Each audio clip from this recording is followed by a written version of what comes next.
4 ही होगा ऐसा। ऐसे कितने जोड़े बनाए जा सकते हैं? 4। हालांकि इसमें संख्या नहीं पूछा है, केवल पेयर पूछा है, कितने पेयर बनाए जा सकते हैं, कितने जोड़े बनाए जा सकते हैं। अगर संख्या पूछता भी तो हम क्या करते? HCF 5 है, 5 से गुना करते तो 1 5 95 होता है, और 5 1:19 है, तो 5 गुने 1 और 5 गुने 19। फिर अगला देखते तो 5 दिया 15 और 17 पचे 85।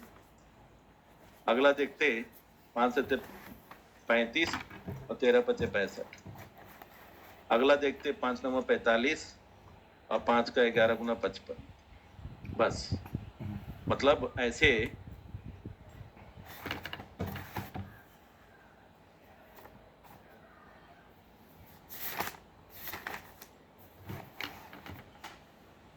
कितने संख्याओं के जोड़े बन रहे हैं जिनके योगफल 100 है, दोनों 100 है, ये भी 100 है, ये भी 100 है, ये भी 100, और इनका HCF भी 5 आएगा।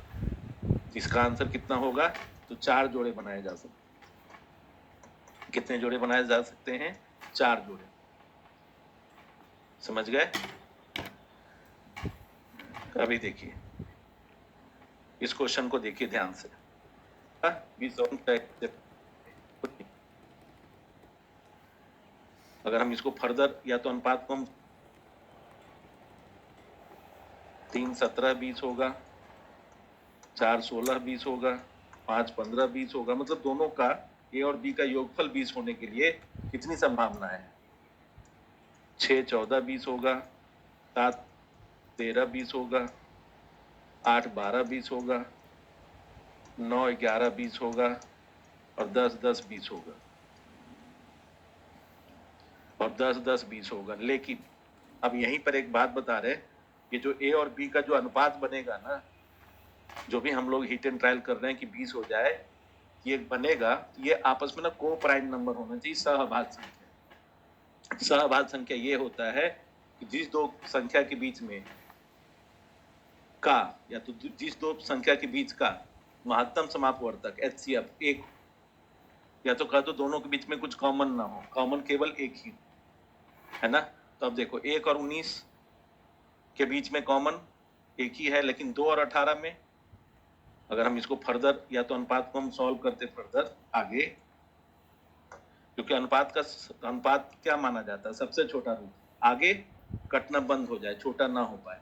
इसको अगर हम लोग देखेंगे, ये 2 9 18 1:9 हो जाएगा, सिंपलेस करोगे 1 + 9 20 होगा क्या? नहीं होगा। तो ध्यान रखना, आपस में जो कट जाए उसको हटा दे, आपस में जो कट जाए वो अनुपात नहीं मानना है। 4 चौके 16 नहीं, 5 दिया 15 है ना। 6 और 14 में भी एक के अलावा और कॉमन है, ये 2 से भी कटेगा, ये भी 2 से कटेगा, जबकि एक ही कॉमन होना चाहिए दोनों में। ये भी नहीं होगा, ये भी नहीं होगा, ये भी नहीं होगा, तो बस 4 ही होगा ऐसा। ऐसे कितने जोड़े बनाए जा सकते हैं? 4। हालांकि इसमें संख्या नहीं पूछा है, केवल पेयर पूछा है, कितने पेयर बनाए जा सकते हैं, कितने जोड़े बनाए जा सकते हैं। अगर संख्या पूछता भी तो हम क्या करते? HCF 5 है, 5 से गुना करते तो 1 5 95 होता है, और 5 1:19 है, तो 5 गुने 1 और 5 गुने 19। फिर अगला देखते तो 5 दिया 15 और 17 पचे 85। अगला देखते 5 से 35 और 13 पचे 65। अगला देखते 5 9 45 और 5 का 11 गुना 55। बस मतलब ऐसे कितने संख्याओं के जोड़े बन रहे हैं जिनके योगफल 100 है, दोनों 100 है, ये भी 100 है, ये भी 100, ये भी 100, और इनका HCF भी 5 आएगा। इसका आंसर कितना होगा? तो 4 जोड़े बनाए जा सकते हैं। कितने जोड़े बनाए जा सकते हैं? 4 जोड़े। समझ गए? अभी देखिए इस क्वेश्चन को, देखिए ध्यान से। इसमें क्या कह रहा है देखिए, समझ गए? अभी देखिए इस क्वेश्चन को, देखिए ध्यान से। इसमें क्या कह रहा है देखिए, दो संख्याओं का HCF 5 है, दोनों संख्याओं का LCM 150 है, दोनों संख्याओं के कितने जोड़े बनाए जा सकते हैं? देखो दो संख्याओं के HCF 5 है ना, LCM 150 है, तो LCM बराबर क्या होता है? HCF गुने A गुने B।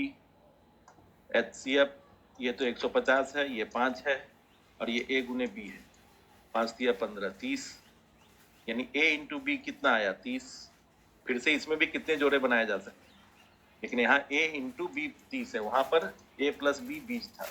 इंटू है तो इंटू का ध्यान रखेंगे, तो कितना संभावना है, 1 और 30 कर ले तब ना, 1 और 30 को गुना करेंगे तो 30 होगा। 2 15 कर ले, 3 10 कर ले, 3 दहें के 30 और 4 से तो होगा नहीं, 5 6 का 30। इसके अलावा और कोई संभावना नहीं है और सारे पॉसिबल हैं। क्यों? ये आपस में कट रहा है क्या? नहीं। आपस में कट रहा है क्या? नहीं। इससे छोटा नहीं हो सकता है। तो कितने जोड़े बनाए जा सकते हैं? तो 5 जोड़े, 5 जोड़े बनाए जा सकते हैं। ठीक है,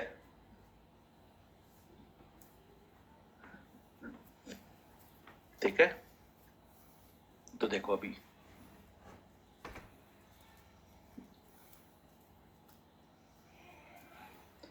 अब देखो, अब ये एक बहुत ही कंसर्न है कि दो संख्या में पहली संख्या और दूसरी संख्या, इसका आप ध्यान भी रखिएगा कि पहली संख्या और दूसरी संख्या का गुणनफल, अब अनुपात नहीं, पहली संख्या और दूसरी इसको एलसीएम बराबर क्या होता है? एचसीएफ गुने ए गुने बी। एचसीएफ ये तो 150 है, ये 5 है और ये ए गुने बी है। 5 दिया 15, 30, यानी a इंटू बी कितना आया 30। फिर से इसमें भी कितने जोड़े बनाए जा सकते हैं, लेकिन यहाँ a इंटू बी 30 है, वहां पर a प्लस बी 20 था। इंटू है तो इंटू का ध्यान रखेंगे, तो कितना संभावना है, 1 और 30 कर ले तब ना, 1 और 30 को गुना करेंगे तो 30 होगा। 2 15 कर ले, 3 10 कर ले, 3 दहें के 30 और 4 से तो होगा नहीं, 5 6 का 30। इसके अलावा और कोई संभावना नहीं है और सारे पॉसिबल नहीं। क्यों? ये आपस में कट रहा है क्या? नहीं। आपस में कट रहा है क्या? नहीं। इससे छोटा नहीं हो सकता है। तो कितने जोड़े बनाए जा सकते हैं? तो 5 जोड़े, 5 जोड़े बनाए जा सकते हैं। ठीक है,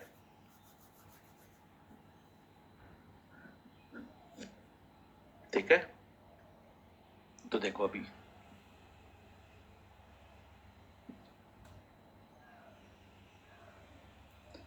अब देखो, अब ये एक बहुत ही कंसर्न है कि दो संख्या में पहली संख्या और दूसरी संख्या, इसका आप ध्यान भी रखिएगा कि पहली संख्या और दूसरी संख्या का गुणनफल, अब अनुपात नहीं, पहली संख्या और दूसरी संख्या का गुणनफल जो होता है वो दोनों संख्याओं के लघुत्तम और महत्तम के गुणनफल के बराबर होता है। ठीक है, जैसे दो संख्याओं का एचसीएफ 12 है, दोनों संख्याओं का एलसीएम भी दे दिया है, दोनों संख्याओं में एक संख्या भी दे दिया है, यानी एक संख्या दूसरी संख्या का गुणनफल, पहली और दूसरी का गुणनफल दोनों के एलसीएम और एचसीएफ के गुणनफल के बराबर हो, दोनों के एलसीएम और एचसीएफ के गुणनफल के बराबर हो। तो देखो, पहली संख्या 91 है, दूसरी संख्या पता करनी है, मान लो x।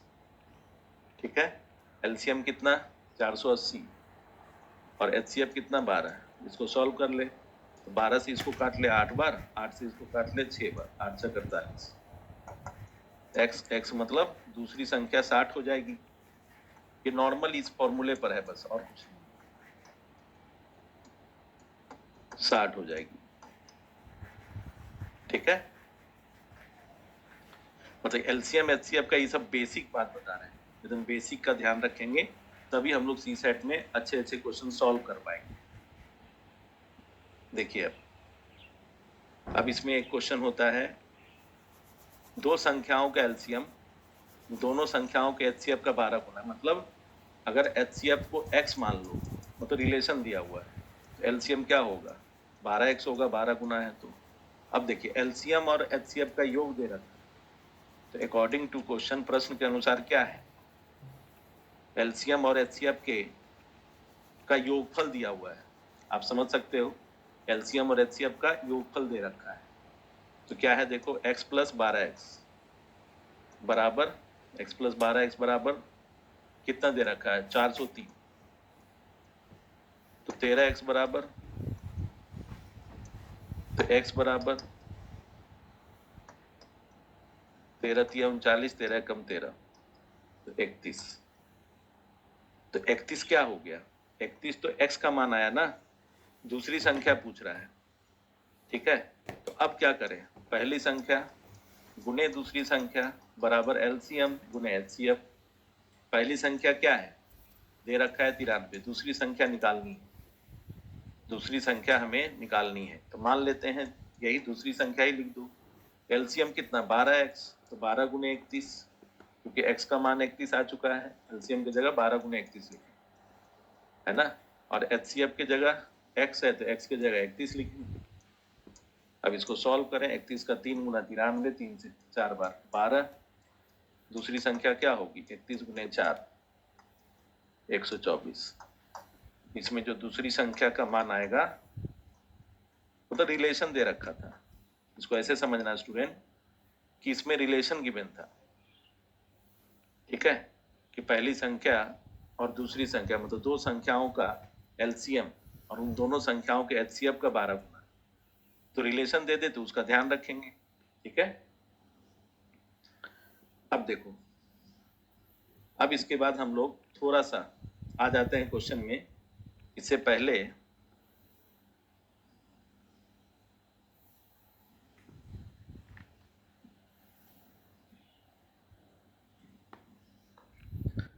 एलसीएम एचसीएफ में बहुत इंपॉर्टेंट पॉइंट है। कब एक्चुअली स्टूडेंट को ना ये समझ नहीं आ पाता है कि कब एलसीएम निकालना है, कब एचसीएफ निकालना है।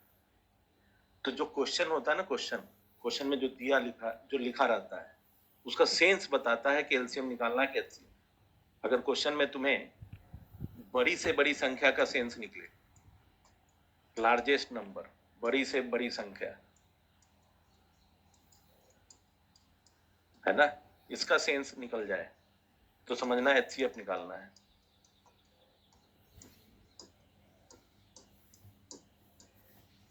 ठीक है, अगर छोटी से छोटी संख्या, सबसे छोटी संख्या, छोटी से छोटी संख्या निकालना है तो समझ लेना आप एलसीएम निकालना है। मतलब स्मॉलेस्ट नंबर लिस्ट नंबर, है ना, छोटी से छोटी संख्या लिखा रहे, मतलब सेंस निकले कि सबसे छोटी संख्या निकालना है, सबसे छोटी संख्या बताना है, तो उस समय एलसीएम फाइंड करना है बस। ठीक है, ये ध्यान रखना है।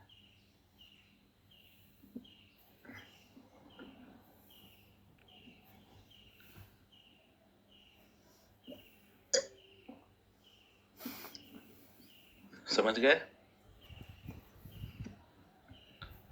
अब देखो, अब देखना प्रश्न में क्या लिखा है। वह बड़ी से बड़ी संख्या, जैसे ही बड़ी से बड़ी संख्या निकालना है, जो याद करो, जो 96, 528 और 792 को पूर्णतः विभाजित करे, तो बड़ी से बड़ी संख्या बता रहा है, एचसीएफ निकालना है। अब एचसीएफ निकालते समय एक चीज ध्यान रखना है, इतना तो कंफर्म है इसमें कि एचसीएफ इसमें कौन होगा, तो जो सबसे छोटा है वही होगा या तो उससे भी छोटा होगा, और एलसीएम में जो सबसे बड़ा है या तो वही होगा या उससे भी बड़ा होगा। ये ध्यान रखना है। ठीक है, तो अभी देखो, अभी इसमें ध्यान से कि 96, 528, 792, अब इसका एचसीएफ निकालना है। देखो, बचपन में हम लोग एलसीएम निकालते थे ऐसे। एलसीएम कैसे निकालते थे? कोई एक संख्या से भाग लगाना स्टार्ट करते थे, कम से कम दो दो को काटे, तो उस एलसीएम का यूज करके हम एचसीएफ शॉर्ट तरीके से निकाल सकते हैं। कैसे? बस इसमें ध्यान रखना, जिससे भी भाग लगाया उससे सब में भाग लगाते हैं, मतलब सबको काटते हैं, क्योंकि एचसीएफ का मतलब ही है कि वो सब में कॉमन होना चाहिए। एचसीएफ का मतलब है कि सब में कॉमन होना चाहिए, सभी में। एचसीएफ का यही मतलब है। ठीक है, तो देखना आपको करना क्या है। मान लो 4 से सब कटेगा, 4 से 24 चौक 96, 4 से 4 तिया 12, 4 दुनिया 4 से 39, 4 नंबर 36, 32, 4 आठी 32। अब 4 से तो नहीं कटेगा क्योंकि 98 नहीं कटेगा, फिर किससे करें? 3 से हो जाएगा। देखते हैं, एक बार ट्राई करते हैं, 2 से भी हो सकता है सब। अभी तो सब सम संख्या है, 2 से 2 से, अब 2 से नहीं कटेगा, लेकिन 3 से। आपको ध्यान ये रखना है एचसीएफ निकालते समय एलसीएम मेथड का यूज करते हुए जिससे भी भाग लगाना स्टार्ट करो सब में कॉमन होना चाहिए। ऐसा नहीं कि 2 में हुआ तीसरे में नहीं, सब में कॉमन होना चाहिए। ठीक है, सब में कॉमन होना चाहिए।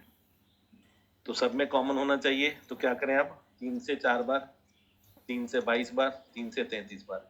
अब ऐसी कोई संख्या है जिससे 4, 22, 33 तीनों में भाग लगाया जा सकता है या तीनों को विभाजित किया जा सकता है? तो नहीं होगा। क्यों? 2 से करेंगे 4 22 को करेगा, 33 को नहीं। 11 से करेंगे 33 22 को करेगा, 4 को नहीं। तो हम यहीं रुक जाएंगे और जिससे भाग लगा चुके हैं इन सबको गुना कर दें, यही इसका एचसीएफ होगा। 4 तिया 12 और तिया 4 दूनी 8 तिया 24। इसकी सबसे 24 सबसे बड़ी संख्या है जिससे 96, 528 और 792 तीनों को पूर्णतः विभाजित किया जा सके। तीनों को पूर्णतः विभाजित किया जा सके। ठीक है, तो आंसर क्या होगा? वो बड़ी से बड़ी संख्या कौन है? तो अभिष्ट उत्तर जो होगा इसका क्या होगा? 24। आप सोच सकते हैं कि सर ऑप्शन नहीं लिए हैं। ऑप्शन इसलिए नहीं लिए हैं बच्चे क्योंकि अभी सिखाने के लिए बता रहे हैं, आपको सिखा रहे हैं कि कैसे आप बनाएं क्वेश्चन को। ठीक है, देखना आप वह सबसे छोटी संख्या ज्ञात कीजिए जो 35। देखिए छोटी संख्या दिख रहे हो, दिख रहा है सबको? छोटी संख्या, छोटी संख्या मतलब एलसीएम निकालना है। जैसे ही छोटी संख्या की बात हो जाए एलसीएम निकालना है। एलसीएम किसका निकालना है? तो 35 का, 48 का और 56 का। तो एलसीएम निकालते समय हमेशा अभाज्य गुणनखंड वाला नियम लगाइए। 5 सत्ते 35 है ना, 2 का पावर 4 16, 16 तिया 48 और 7 8 56, 7 गुने 2 का क्यूब 8। इसका अभाज्य गुणनखंड निकाला है। एलसीएम में क्या करेंगे? सारे टर्म आते हैं। एचसीएफ में वही टर्म आता है जो सब में कॉमन है, और एलसीएम में वही सारे टर्म आते हैं जितने भी अभाज्य गुणनखंड दिख रहे हैं, जितने भी अलग अलग अभाज्य संख्या है सारे आएंगे। 2 भी आएगा, 3 भी आएगा, 5 भी आएगा और 7 भी आएगा। 2 का हाईएस्ट पावर है ना 4, इसमें पावर हाईएस्ट आएगा क्योंकि 2 का पावर 3 है, यहाँ 4 है, तो कौन आएगा? 4। अब 3 का तो सिंगल है, 5 भी सिंगल है, 7 रहने दो। ये 16 गुने 3 गुने 5 गुने 7, 16 का 5 गुना 80, 3 का 7 गुना 21। हमेशा राउंड फिगर बना लेते हैं, 0 आ जाए तो ज्यादा बढ़िया। 16 5 जा 80। अब 80 इंटू 21 करो, 21 गुने 8 क्या होगा? 168 पर 1 जीरो, 168 पर 1 जीरो तो क्या हो जाएगा? 1680।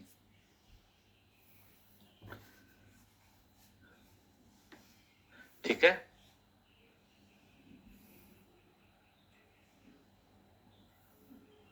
अब देखो, अब इसमें एक अब कहानी बदल जा रही है। अब एक कहानी बन रही है। 168 21 गुने 8 क्या होगा? 168 पर 1 जीरो, 168 पर 1 जीरो तो क्या हो जाएगा? 1680।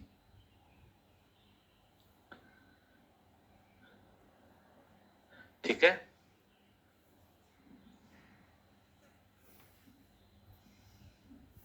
अब देखो, अब इसमें एक अब कहानी बदल जा रही है।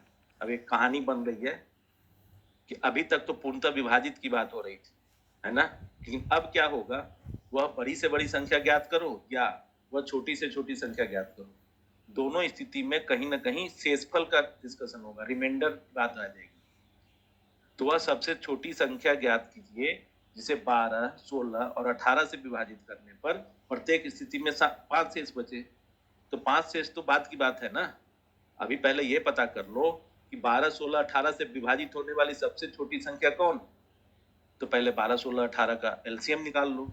और साथ साथ ये भी हमेशा याद रखना, कभी भी एलसीएम निकालना हो तो चाहे शेषफल प्रश्न में रहे या ना रहे, हमेशा जो वास्तविक संख्या दिया हुआ है जैसे 12, 16, 18 उसका एलसीएम ही निकालना है, चाहे एलसीएम के समय में आपको शेषफल क्वेश्चन में दे या ना दे। ठीक है, तो क्या करेंगे, सबसे पहले 12, 16, 18 का एलसीएम निकालो। का एल 12 क्वेश्चन में है हमेशा जो बात ठीक तो जाती इसमें पावर हाईएस्ट आएगा, क्योंकि 2 का पावर 3 है, यहाँ 4 है, तो कौन आएगा 4।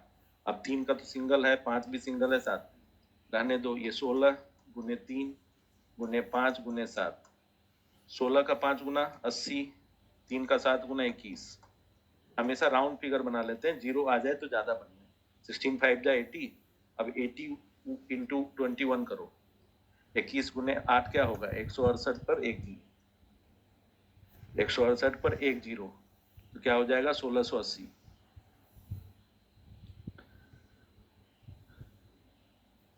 ठीक है,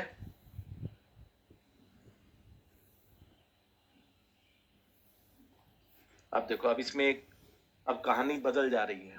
अब एक कहानी बन गई है कि अभी तक तो पूर्णतः विभाजित की बात हो रही थी, है ना, लेकिन अब क्या होगा, वह बड़ी से बड़ी संख्या ज्ञात करो या वह छोटी से छोटी संख्या ज्ञात करो, दोनों स्थिति में कहीं ना कहीं शेषफल का डिस्कशन होगा, रिमाइंडर बात आ जाएगी।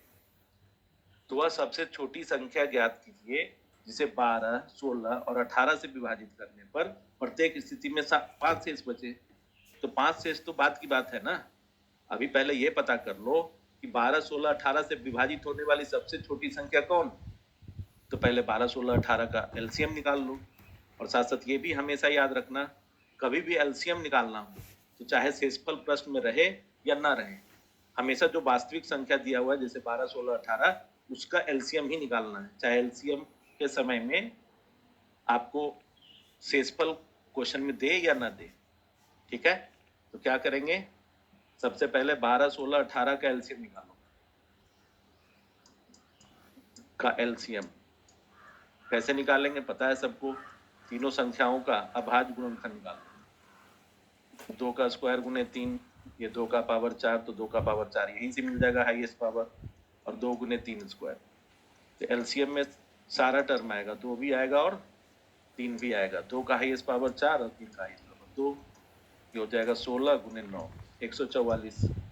तो 144 क्या आ गया, 144 ऐसी सबसे छोटी संख्या दिख रही है हमें, 144 सबसे छोटी संख्या दिख रही है जो 12, 16, 18 से पूर्णतः विभाजित। लेकिन क्या लिखा है आगे, ऐसी छोटी संख्या प्राप्त कीजिए जिसको 12, 16, 18 से भाग लगाने पर, विभाजित करने पर प्रत्येक स्थिति में 5 शेष बचे। मतलब अब जो इसका आंसर होगा, अभिष्ट संख्या होगा, रिक्वायर्ड नंबर होगा। 144 न करके 144 में शेषफल को जोड़ दीजिए तो 149। तो 149 ऐसी सबसे छोटी संख्या है ना, 149 ऐसी सबसे छोटी संख्या है जो 149 ऐसी सबसे छोटी संख्या है जिसको 12 से, 16 से या 18 से भाग दें तो हर